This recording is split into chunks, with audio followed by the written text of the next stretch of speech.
Акыркы мезгилдерде мындай караганыбызда 70 жыл Союз мамлекети болуп СССРдин мындай кандай десем биз 70 жыл орус элдери менен аралашып жашаган болсок, ошол мезгилде деле 70 жылдын ичинде бир канча адамдардын аттары, мисалы Ильич, же болбосо дагы ушуга окшогон Мирбек дегендей, деги эле мына орусташтырганга аракет кылган Союзбек дегендей аттар коюлган да. Бирок 70 жылдын ичинде бир 5% түзгөн кыргыздын аттары өзгөргөн. Анан 90 жылдан баштап мына бүгүнкү күнгө чейинки мезгилдерди карап көрсөк, бир 30 жылдын ороп арасындагы мезгилде кыргыз балдарынын аттары 80%га жетиптир.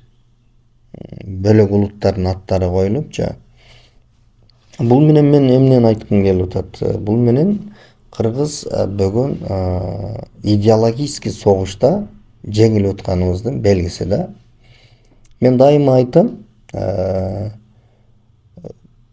эгерде биздин туу туткан Манас атабыздын аты эгер Андрей болгондо, же Бахадыр, же дагы бир ушуга окшогон аттар болгондо, бүгүн биз Манас атабызды тарыхый мындай кыргыз экенин далилдей албай, биз бүгүн аябай мындай бүдөмүккө түшмөкпүз да.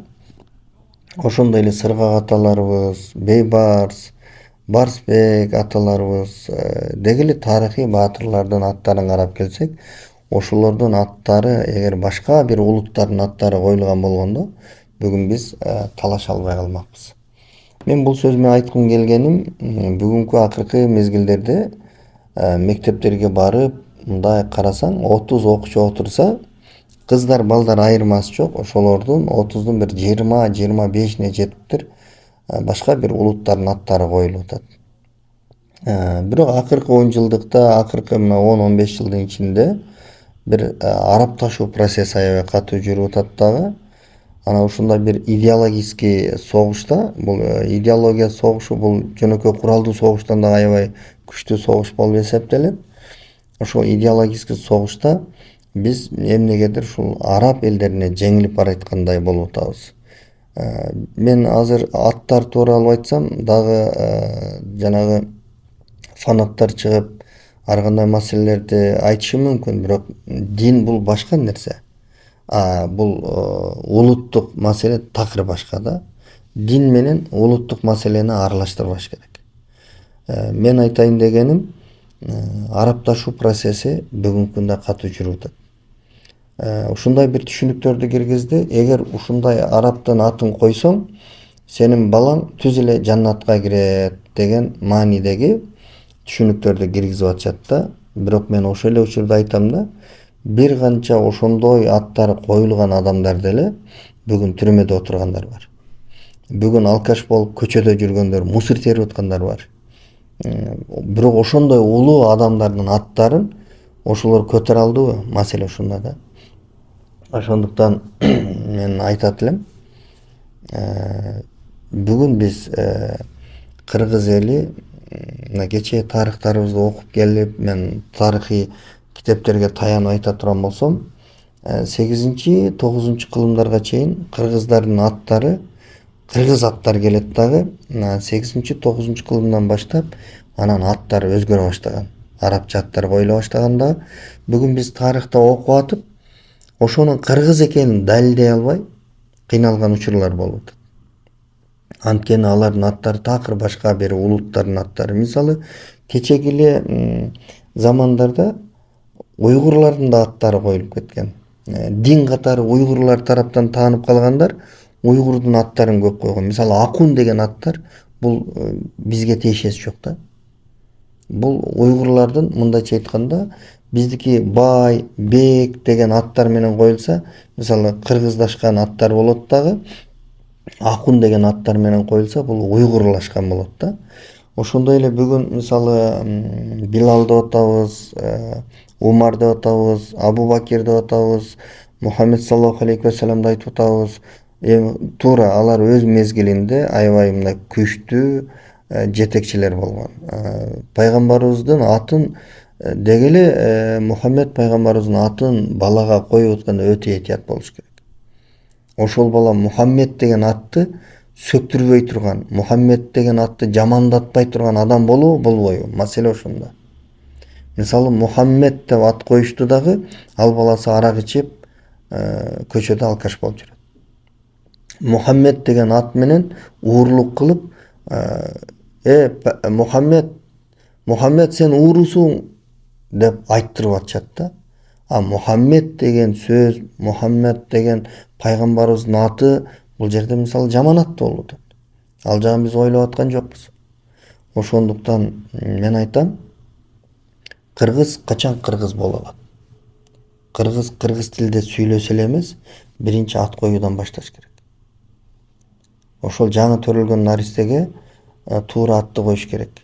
Кыргызчада эсептөө эле бир мааниси жок атты койбой, маанилүү кыргызча аттарды коюш керек.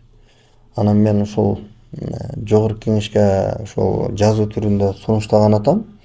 Биз ушул идеологический кыргыздын идеологиясы боюнча мындай көп мындай бири-бирибиз менен акылдашканда ушул Талант Сулайманович деген жигит бар, алайлык.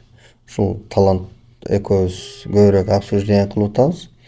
Анан ушул жигит дагы бир жакшы ойлорун айтты. Анан менин да оюма туура келип, экөөбүз мындай аябай мындай жуурулушуп, ушундай бир сунуш бергени макулдаштык.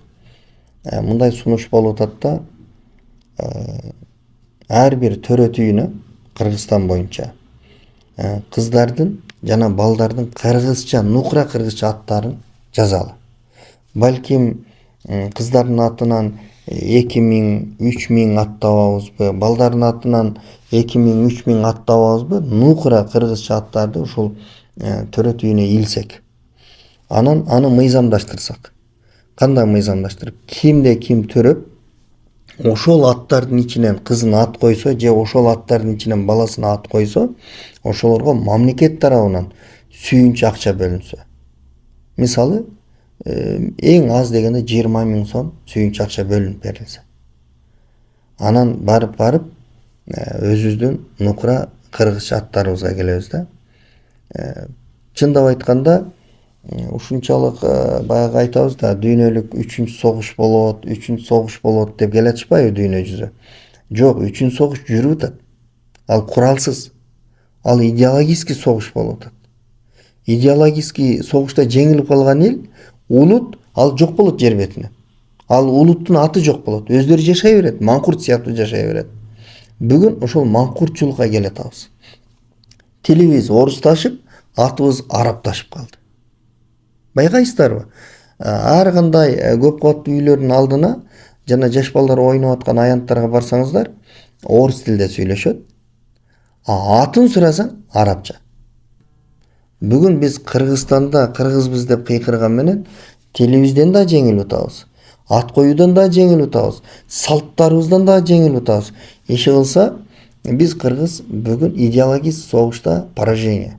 Мындайча айтканда идеологический согушта биз жеңилип, мындайча айтканда чегинип баратабыз. Ошондуктан мен айтат элем, мүмкүнчүлүк болсо, ар бир төрөт үйлөрүндө жазылган аттар коюлуш керек. Ошол аттардан тандап койгон адамга сүйүнчү акча ошол мамлекет тарабынан бир жакшы сыйлыктуу, сыймыктана турган бир каражат бөлүнүп берилсе. Мына ошентип биз кыргыздын аттарын жана өзүбүздүн салтыбызды, өзүбүздүн тилибизди сактап калганга мүмкүнчүлүк болот. Туура, көпчүлүк адамдар мени жаман көрүшү мүмкүн. Мындай бул эмне фанат болуп кетти дегендей ой болушу мүмкүн. Бирок мен өзүмдүн гана түшүнүгүм менен жашаган адам эмесмин. Мен сөзсүз түрдө эфирге чыгаарда же бирөөгө айтаарда абдан мындай изилдөөлөрдү жүргүзөм.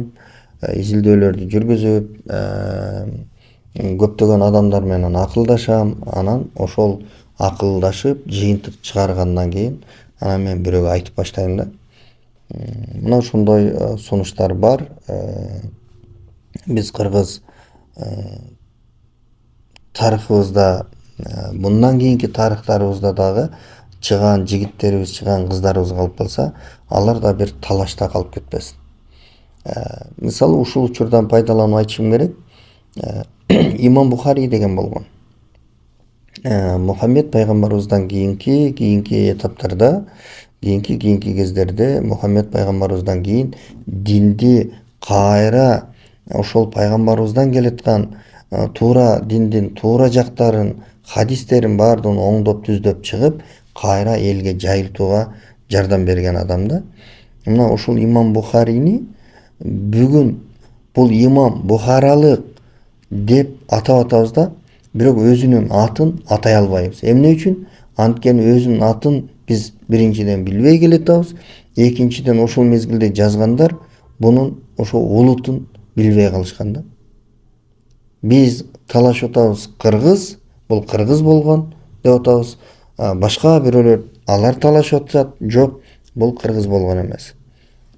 Мисалы имам Саракси.